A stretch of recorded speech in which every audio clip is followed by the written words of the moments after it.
Well, hello everyone. This is your Barefoot Country Cook, and today I'm going to show you how to make a really easy squash casserole. Who doesn't like cheesy squash casserole, right? So first thing you want to do is get your yellow squash. You want to cut it in sections, in half, then in fours, and make nice little thin slices just like this. Okay. Next thing you want to do is you want to cut up a whole onion. Nice big one works.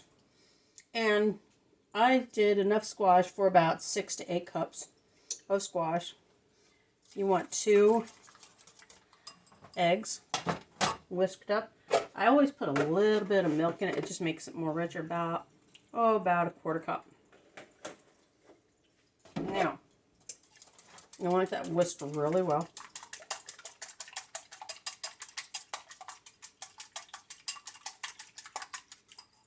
Now for 6 to 8 cups of squash, I use 4 tablespoons of butter. And I'm going to put the butter in here. Now you want to pre-cook your squash and your onion so that it doesn't have that chewy consistency or that hard outside. So we're just going to get all this lovely, this butter's going to all mix in with it while it's cooking and be really great. You want your oven on at 400 degrees.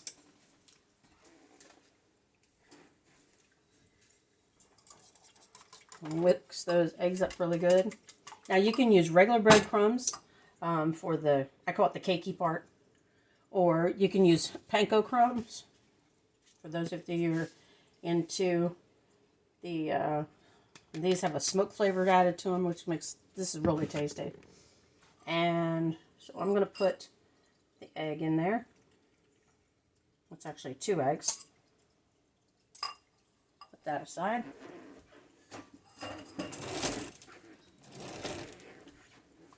And you want to kind of mix the egg in with the squash and onion. Now this squash is still warm, so the butter is actually melting as I stir it, which is ideal. If you can go ahead and cook your squash and onion first, and then as soon as you drain it, you want to drain it. You don't want all the water in here. So as soon as you drain it, put it in your pan. This is a 13 by 9 pan. We'll put that in there just like that.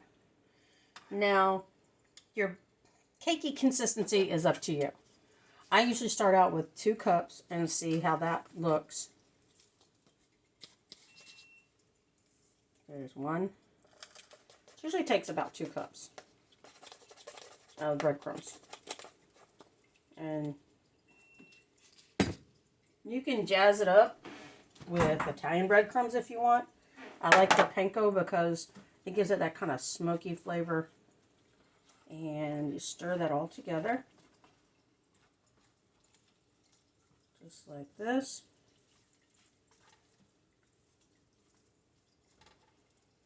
Because the egg and the breadcrumbs is what holds it together for when you take a bite of that cheesy deliciousness. And you stir that in there just like that.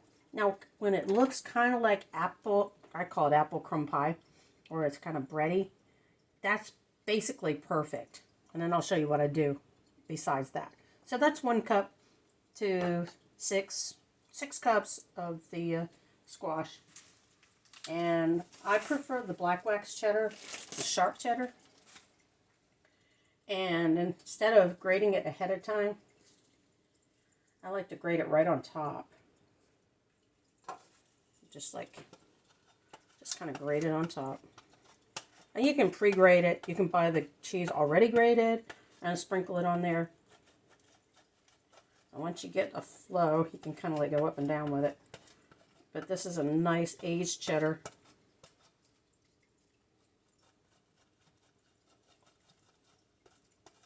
Just like this. Now this takes about anywhere from 20 to 30 minutes, depending on how much crunch you want of your breadcrumbs when this cooks through with the egg. And that's totally up to you. I like mine extra cheesy. So this about, I'd say, About a half a cup of grated cheddar is a really good cheesy consistency. What I like to do is put a layer of this on top first. And then I'm going to mix it in. I'm going to fold it into it. Because that's about a quarter cup. Okay, quarter cup. And then fold that in. So now some of that cheese is going to start melting in with everything. Doesn't it look good? And you have this lovely cheddar look going on here. And then I'm going to take another quarter cup of these breadcrumbs and sprinkle it on top because I want a little brown crispy topping. So I got that cheese folded in there pretty good. Okay, then I'm going to take just actually I just put it in my hand because I don't want a huge layer of it. And sometimes these things get sticky. Okay, and we'll just kind of crumble it over it. Crumble it over it. Da, da, da, da, da.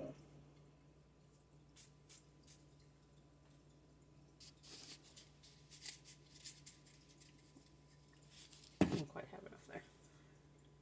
So I don't want any like wet puddles showing because I want this to soak that up. Alright.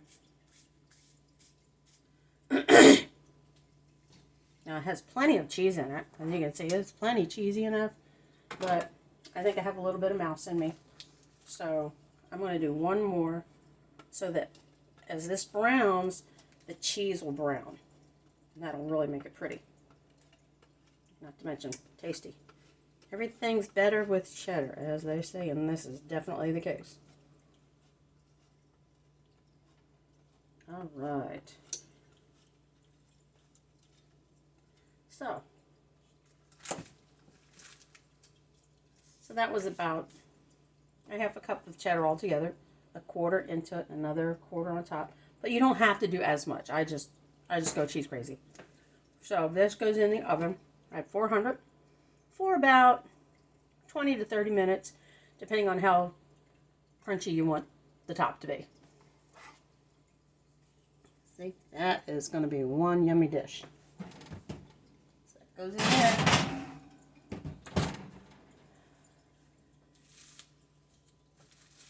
And hopefully, when it's finished, I have to clean up as I go. When it's finished, I will show you the end result. And so watch out for part 2. A nice little trick to give flavor and get gravy at the same time, which is the other part of this dinner that I'm making, is I have chosen a pork loin roast. You can use a beef roast, round roast, or whatever. Aluminum foil with the dull side out. And that is so that it absorbs the heat and takes it to the meat. So inside here, I have sprinkled a packet of onion soup mix right on the meat. Instead of salt and pepper, we're going to use onion soup mix. And this pork loin roast was still semi-frozen. So if you cook, it takes a little longer to cook, but really not that much. So at the same 400 degrees, I'm going to put this in the oven. This was going to take about an hour and a half. So I'm going to pull out, obviously, the squash casserole first. But you want to just put a layer of it on top. Take your foil and roll it over. Cinch up your ends so it doesn't stay out. The reason why I do this partially frozen is it makes its own gravy. Yeah. And it makes a nice pork flavored, beefy, onion kind of gravy. And so this is going to go in there. And when it's all done, we'll have a lovely dinner.